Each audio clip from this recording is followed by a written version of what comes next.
Welcome to week one. All right, I'm going to talk to you a little bit about what my staples are and to give you an idea of how I shop. And yeah, let's take it from there. So, one of the first things that I want to start with is my protein. Protein is the main thing, it's the main event, it is the main character for me. And I like my basic staples, which include chicken of any sort. It could be a whole chicken, it could be chicken breasts, it could be chicken thighs, but just make sure you buy a decent amount of chicken so that you can either prep and or cook quickly. This is chicken breast from Crescent Foods. I really like this brand because it is ready to cook right out of the bag. I store these in the freezer.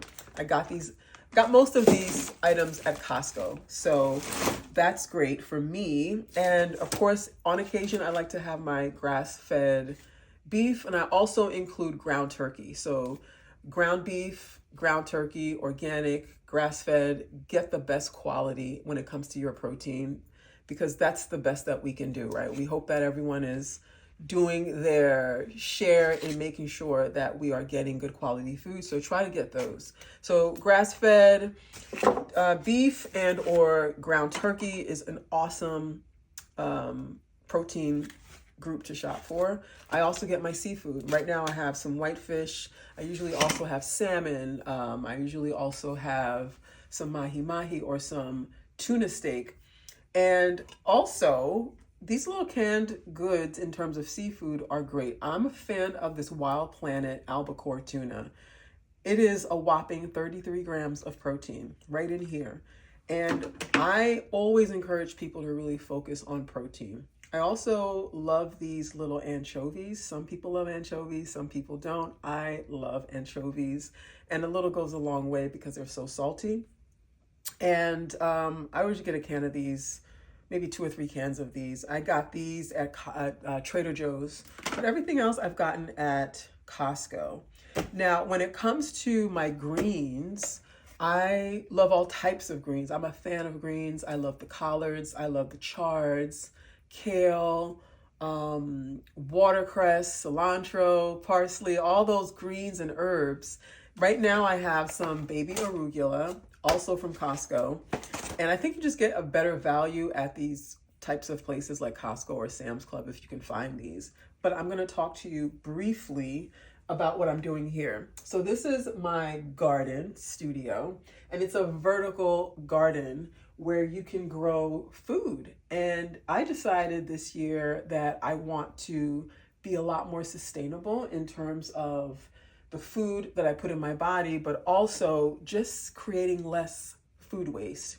We all know that, you get these greens in these little plastic containers and they're great, but if you don't use them fast enough or if you forget them because they're in the back of your fridge, they go bad and, you lose your money and you lose food.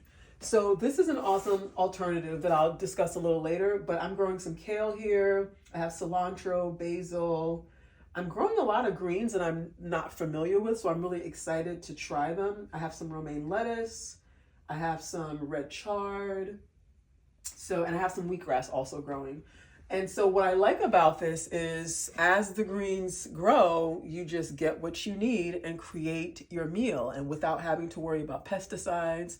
And the most important thing, you're getting all of the nutrition. You're getting all of the nutrition. It's not going in a bag or a box where it's losing its nutritional value. So the greens are super important. And root vegetables are one of my go-to staples. These are my staples. I always have these here. I may add new things, but these are like my main staples. My go-to root vegetables are butternut squash, any squash, to be very honest with you. Butternut squash, spaghetti squash, acorn squash. The honey nut squash is amazing. And I love yams, whether it's sweet potatoes or these Japanese yams I get from Trader Joe's, but you can find them at Whole Foods and most supermarkets. I love these because they're creamy and slightly sweet. So they just give like an amazing flavor, especially if you're pairing it with a more savory protein. So I'm also a fan of fruit. But I prefer fruit that's going to offer me a lot more nutrition. Apple is one of the best sources of, I think, fiber-rich fruits if you can have apples, and or pears are great.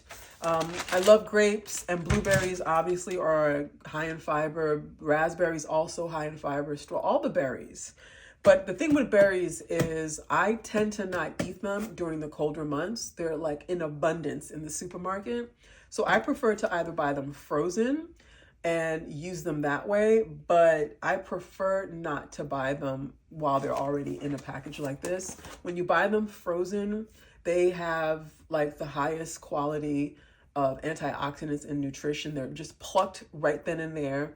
And although it's not in season, you know, I'll give you a pass on it, but I do not technically eat berries during the winter season. I usually eat them in season.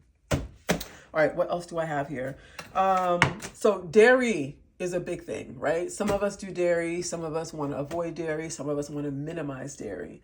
And, you know, dairy is tough because it's in a lot of things. It's also a good source of protein for a lot of people. But in this case, I like to go towards Coco June.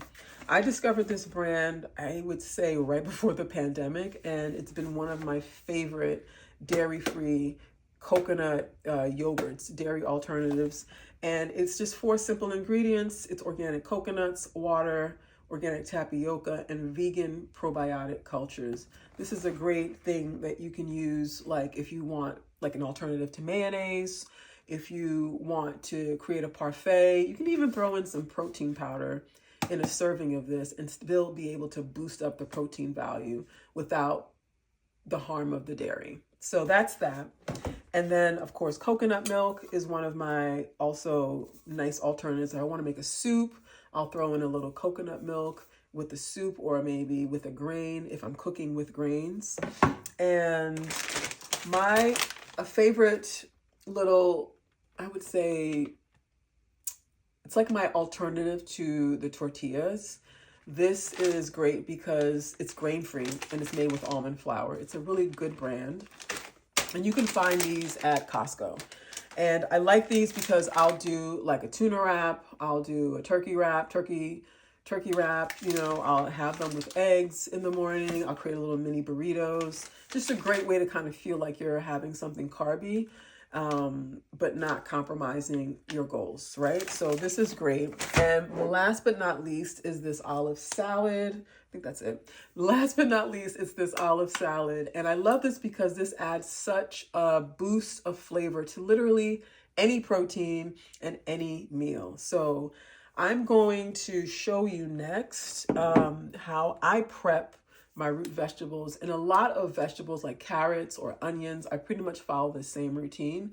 So vegetables that you can prep in advance would be like cucumbers, tomatoes,